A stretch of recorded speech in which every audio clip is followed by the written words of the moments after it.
Next Book, where teachers come to discover their next great classroom read. Brought to you by Plains Literacy Council, a division of the Alabama Literacy Association. Welcome to the new episode of Next Book. We are so excited this month. It's National Author Month. And so Michelle, decided to pull one of my favorite authors who I also was lucky enough to have as a professor in college. So we're going to be talking with Chantel Acevedo today. And I'm pretty excited. I have not talked to Chantel before, but I'm excited to learn from her and learn about her books and focus on our topic for this month, which is about classic retellings. And so before we start our conversation with Chantel, Michelle, have you read any classic retellings recently? I actually recently read Song of Achilles. No way. By Madeline Miller. Me too. It's so good. Did we even plan this? Auburn Oil has featured it a couple of times, so maybe we just got drawn into the same. I did it for the challenge. No, wait. It was one of the months. Yep. And yeah, but it's been on my to be read list thanks to Book Talk. But yeah, I just finished it. What'd you think of it? I loved it. I can't wait to read Circe. Me too. So you haven't read Circe yet? I have not. So I've not read Circe either. I've had a lot of people, because Circe came out first, right? Mm-hmm. Yes. So I haven't read Circe yet. Really excited about it. But Song of Achilles was great. I'll be honest, mythology is not something I seek out. So it put me out of my comfort zone, but I did really enjoy it. Yeah, I thought it was pretty good.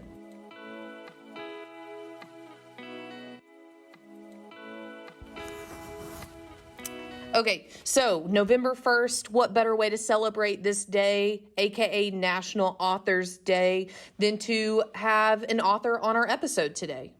I'm so excited. Chantel Acevedo is one of my favorite authors, but she's also one of my favorite people. I was lucky enough to take classes with her as an undergrad and then graduate student in the creative writing program, and she's just incredible. She sounds amazing. All of her books sound amazing, and I'm really excited to talk to her. So we've got her on. We're actually going to WebEx with her, and she's going to be on in just a second. So looking forward to talking with her.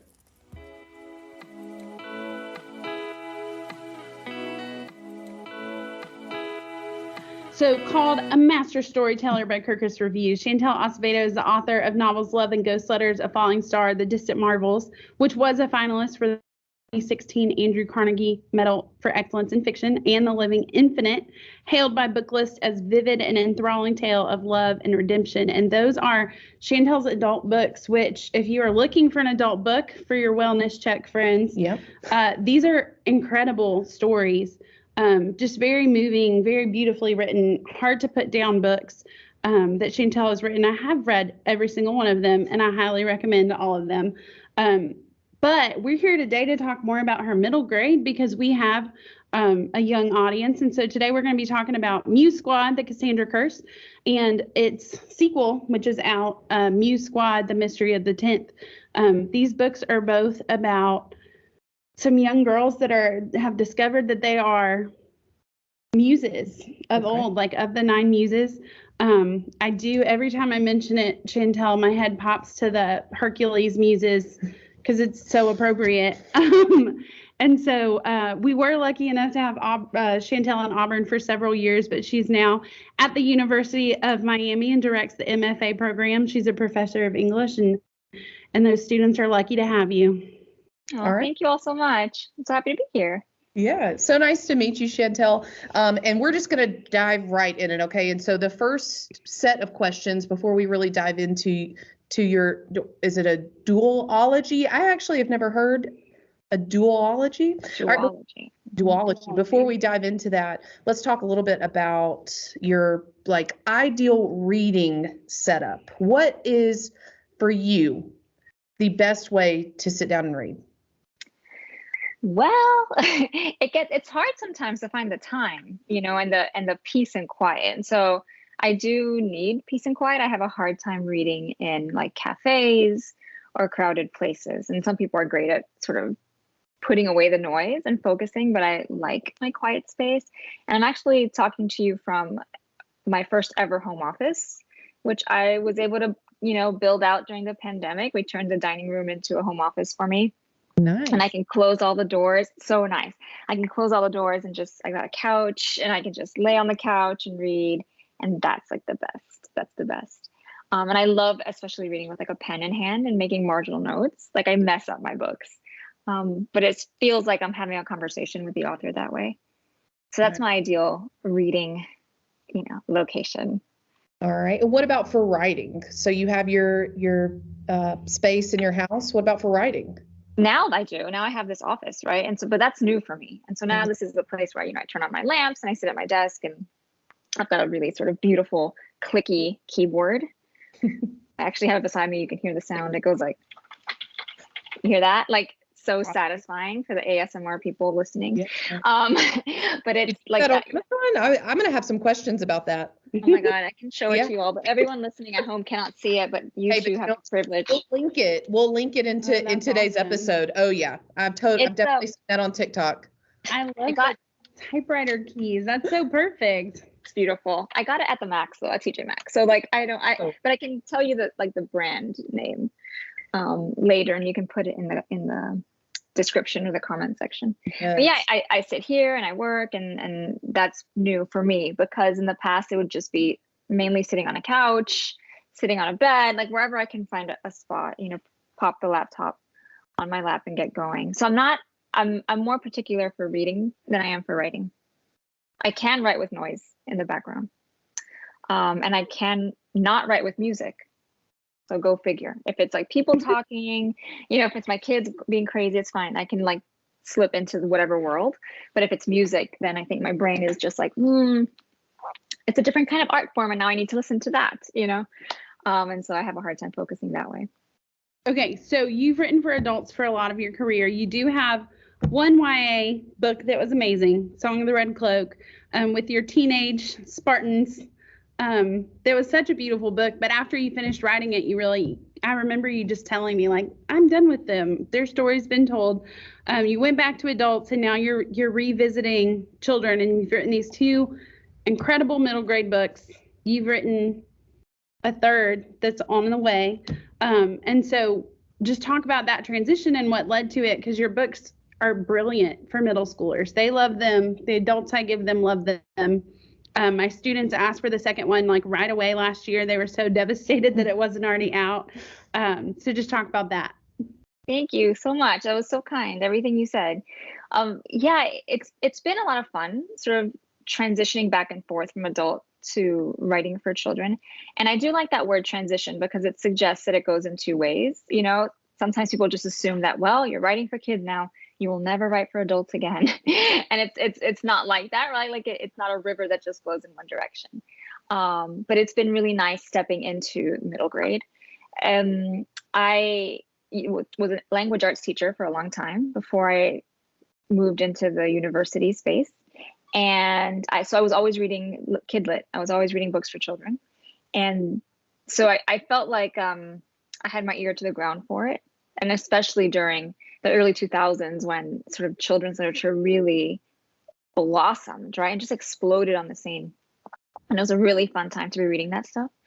But I wasn't very sort of moved to write middle grade until I had kids of my own who were middle grade age.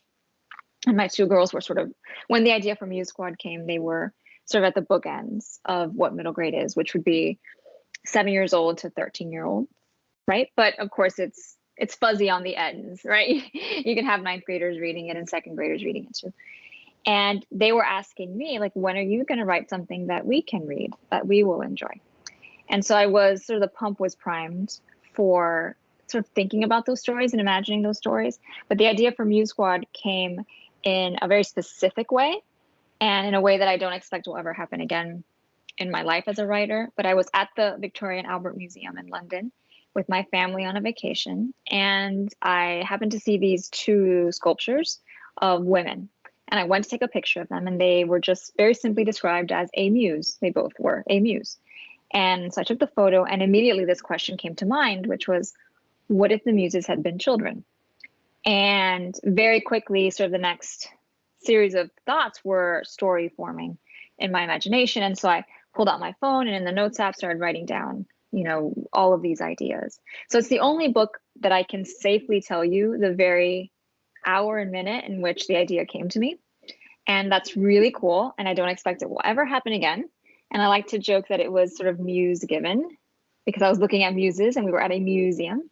And so I definitely featured the V&A in the first Muse Squad, because I felt like if I didn't, things would go badly, because obviously that was meant to be. But yeah, that was really fun. I love that. Awesome. Very cool. Well, then, okay. So you mentioned that you started off as a teacher. What grades did you teach? I taught so many grades, mainly high school. Okay. Mainly high school. So, and I would say probably, if I tallied up the years, I spent most of the time in 10th grade. Okay. With 10th graders, yeah. So what advice right now would you have for teachers who are struggling to find ways to inspire or encourage their students to read and write in class?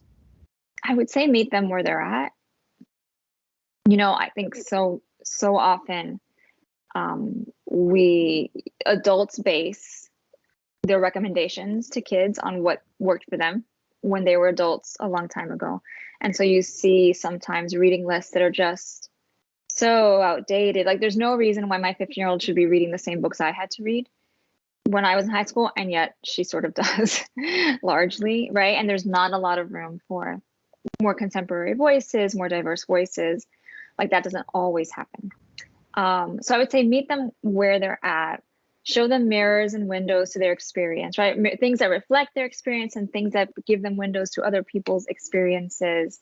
And in terms of writing, sort of, unless the child is already inclined towards fiction and poetry, right? It's a hard sell to get them to write, to write these things. And it's always a hard sell to write an argumentative essay. Like, that is difficult, But I think there are other ways of getting to this idea of argument. Like, I think everything is an argument. Even a novel is an argument of some sort, right? It's trying to pose some kind of theory, right? Or some kind of idea to you. So I would say, again, meet them where they're at. What do they like to do? Do they like to write emails? Do they like to, come up with, captions for things? Is it comics? Is it graphic novels? Like, what is the thing that gets them excited to write?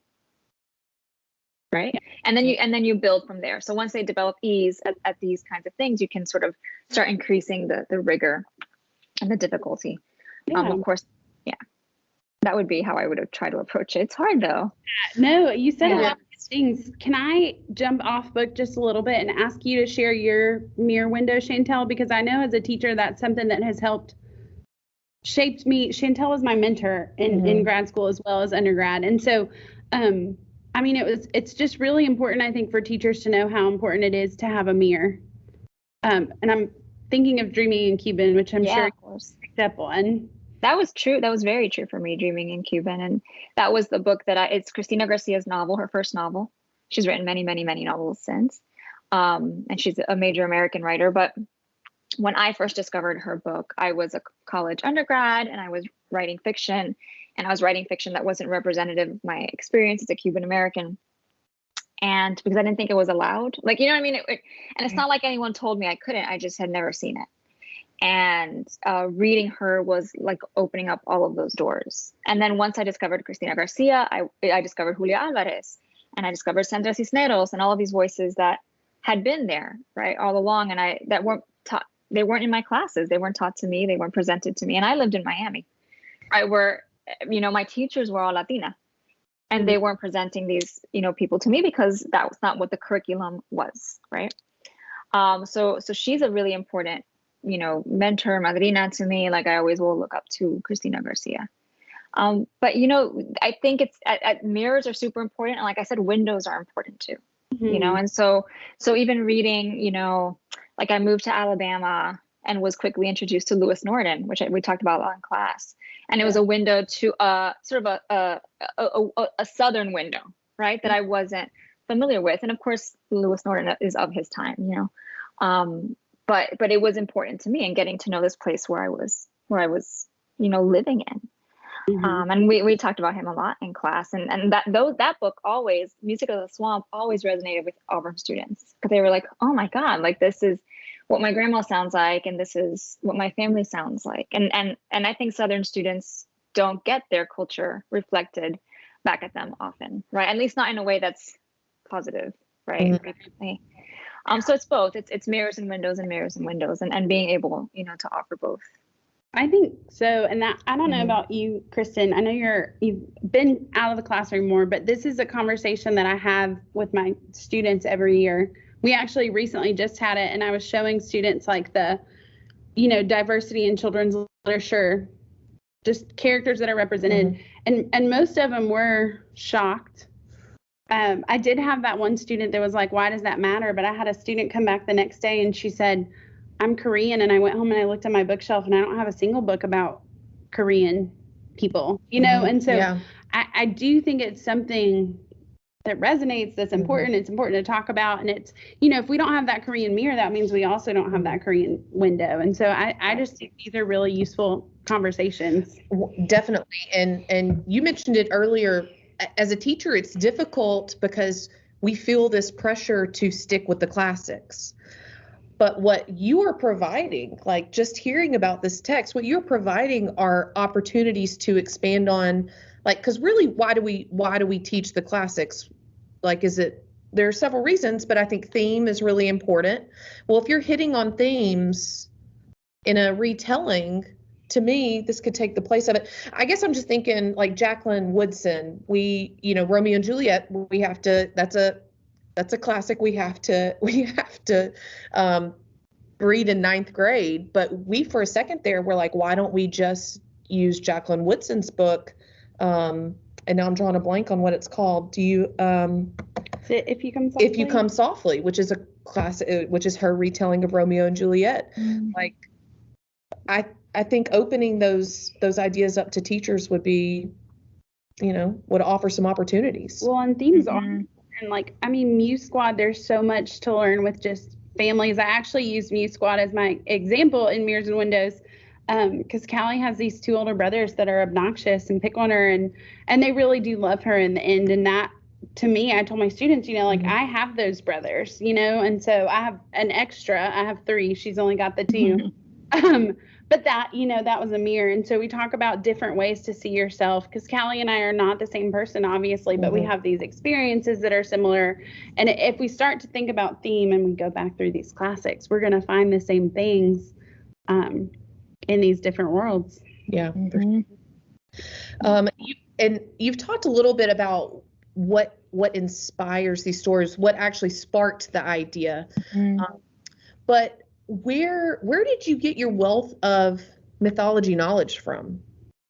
I'm not sure if I have a wealth of it, but I am a nerd for it, right? And so it's always appealed to me from when I was very young, and what I would have given for like a Rick Riordan in my childhood, right? Like I would have been obsessed. Yeah. I would have been the biggest. I would have been like Camp Half-Blood all the way.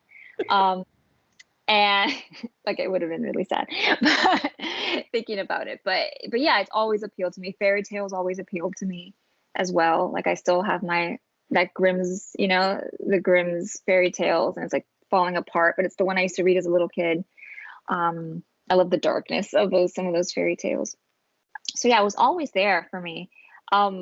And as an adult, it's been a lot of fun to research it. First, so Song of the Red Cloak, I had to learn all this about the Spartans, which are a fascinating ancient culture. And surprisingly, that movie is kind of accurate. That 300 movie has, yeah, it's pretty well researched, Oh, wow. Yeah, it's really fascinating stuff. So that was a lot of fun, to do. But then I got to Muse Squad, and it was curious because there's not a lot written about the Muses. Right? They don't have their own myths and legends. Who knows anything about them? They're just these inspirational ladies. And you only hear about them at the top of the, epic poem, like, oh, Muse, inspire me, right? And then we're done with them. So I had this idea, that I described earlier. And then I was like, okay, but what do I do with them? How are they gonna be the main characters of anything? They don't do anything, right? They're not cool like Poseidon under the water, or Athena, they're not active in that way in the mythology. And so I did some digging on them, and I found one little myth that cracked the Muses open for me in terms of possibility of what they could do. And it's in Ovid, and it's the story of the muses who are challenged to a sing-off by the sirens. And this little myth is also the reason why the sirens were my villain, right? Like I was like, okay, they have to be then. Like classically, they're the antagonists of the muses, and so the sirens very stupidly challenge the very source of inspiration to a sing-off, and they lose. And then as punishment, the muses pluck them of their feathers, like basically attack them and pluck them of their feathers. And no one ever visualizes the muses doing this, right? Because they're so like fanciful and juju and ooh, and no, but they went in there and like started brawling. And once I read that, I thought, okay, they're active, right? And we start thinking about what their powers are. They can inspire you to do things. Well, they could inspire you to do bad things, right? And if they had to defend themselves, perhaps they would do that, right? And so it added an interesting element, right, to the story, and also added something for particularly the members of the Muse Squad who are children to work against, which is how do I behave responsibly with these powers, right? I could do a lot of damage, but I know I should not, right?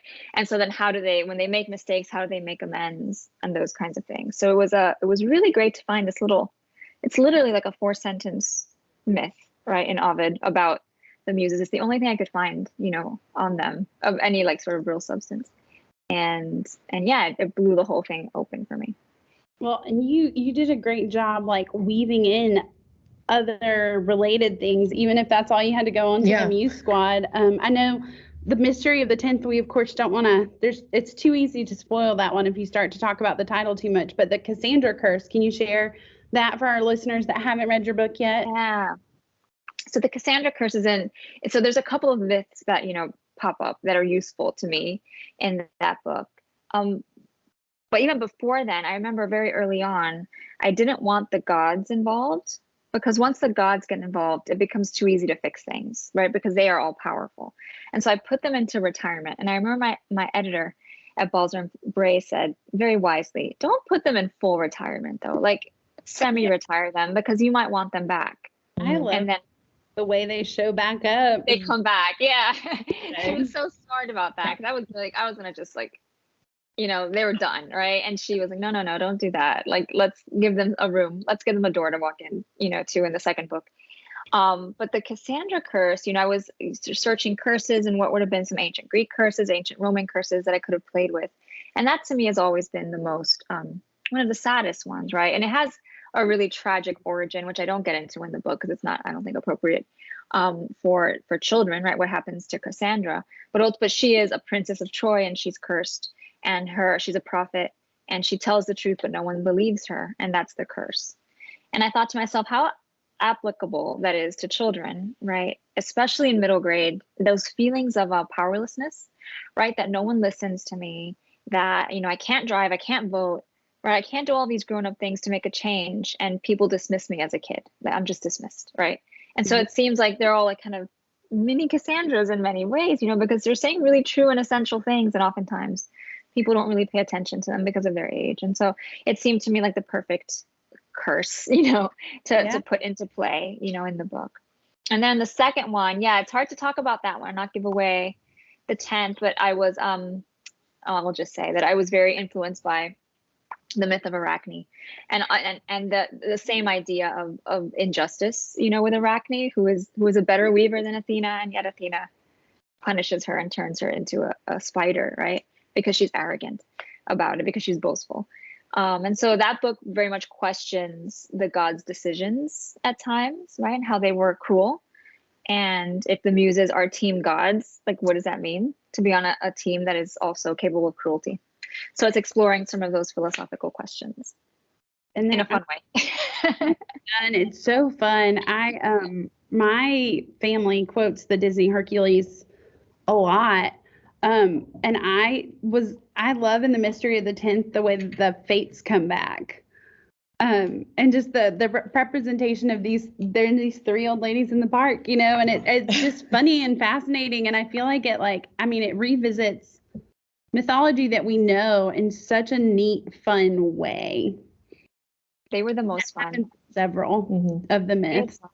They had like the one eyeball and the one tooth, and like They're Yeah. so gross, you know, and that is like, and if the one thing that's a gift about writing middle grade is how gross it can be, because it's like middle grade humor is scatological, right? Like it is those kinds of jokes constantly. And so when you get someone, 3 women who share one tooth and one eyeball, yes, you can be super gross. Yeah. Right. Yeah.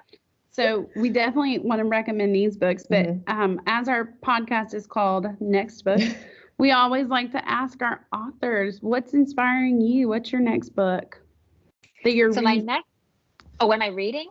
And Oh yeah. Well, this will be a double one since you're an author. yeah, Okay. we want to end with what you're writing because you are an author. So what I'm reading Yes. Yeah. first. So I am reading another middle grade by Adriana Cuevas called Cuba in My Pocket. Ooh. And Adriana and I came out with Muse Squad came out the same time that her first middle grade came out, which is the Total Eclipse of Nestor. That is Nestor. I'm like blank. Isn't it blanking on his last name. Nestor What is Lopez. it? Yes, the Total Eclipse of Nestor Lopez, and which is a really fun, magical middle grade novel about a boy who's, you know, his dad's in the military, he's not always around, and so he moves around a lot. But he also has this gift that he can speak with animals, right? And so he's like kind of like a mini Tarzan, and he makes good friends, and it's really fun. There's like a witch in the woods, like it's lightly spooky, it's great. But her new novel is called Cuba in My Pocket, and it is basically her father's story, right, of leaving Cuba as a very young boy, and what that was like, what that immigration story was like, you know, for him. And so it's fiction. It's a fictionalized version of her dad's story, and it's very touching, very beautiful.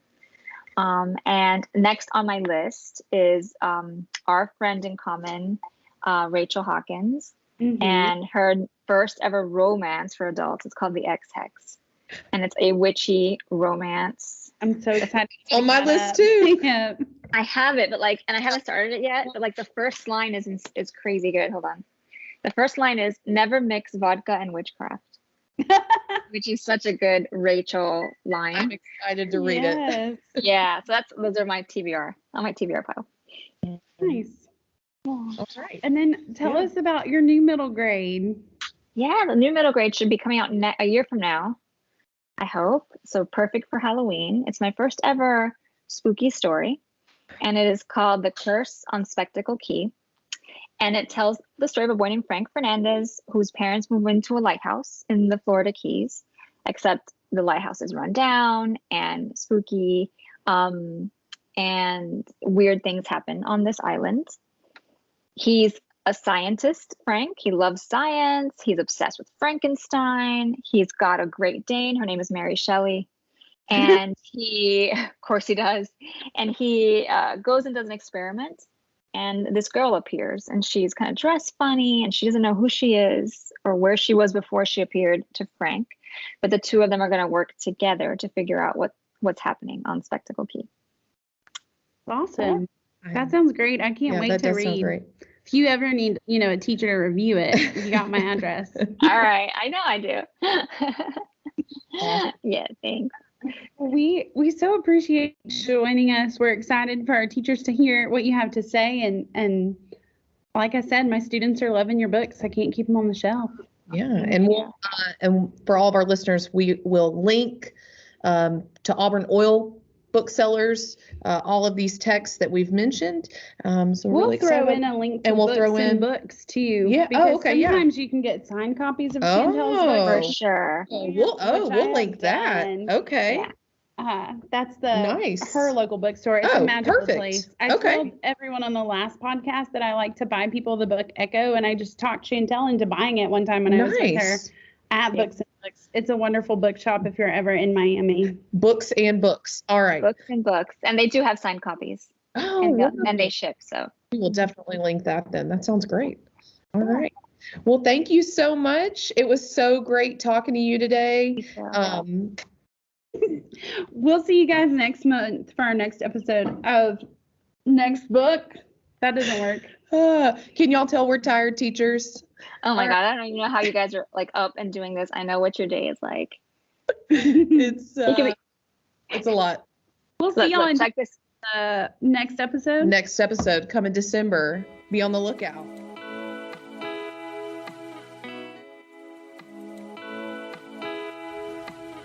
All right, so like we mentioned throughout the episode, everything that we've talked about, all of the books that we mentioned today, all of our suggestions can all be found on our website and through the Wakelet that we share with you guys. Absolutely. And I definitely hope some of you go out and check out these books or buy these books because they're wonderful. At Books and Books. Books and Books, Books yeah. and Books. And like I said, if you're not really up for fantasy, Chantel writes incredible historical fiction. All of her adult books are dreamy. My personal favorite, I think, is A Falling Star. If you're like, okay, but where do I start, Michelle? That's where I would start. That's great to hear because that's now where I'm going to start. I'm going to start that, and then I'm going to read the Muse books because after that conversation, I can't wait to go get one at Books and Books. Absolutely. I want a signed copy. Mm-hmm. All right. So we'll talk to you guys next month. Next book next month. See y'all later. All right. Bye.